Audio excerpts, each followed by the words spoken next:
এই যে মহলগুলোতে চলে এসেছি। এই যে মহল দেখতে পাচ্ছ, মোটামুটি এক ধামার মতন প্রায় হতে চলেছে।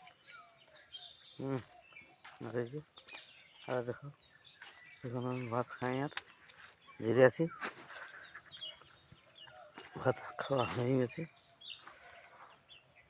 দেখো এই যে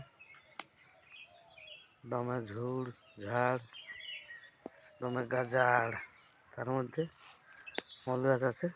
এই যে এখানে আমার ভাত টিফিন রাখা আছে, জল বোতল। ভাত খাইনি আর ধীরে আছি।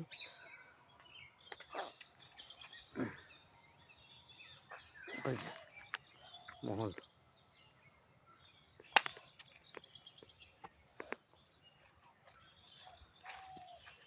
ঠিক আছে। যদি এই মহল ভিডিওটা ভালো লাগে তাহলে সাবস্ক্রাইব, লাইক করে দিবেন, বেল আইকন দবাই নেবেন। ঠিক আছে, আসছি পরে আবার অন্যদিন দেখাবো মহল কতগুলি হইল না হলে। ঠিক আছে, আসছি, বাই।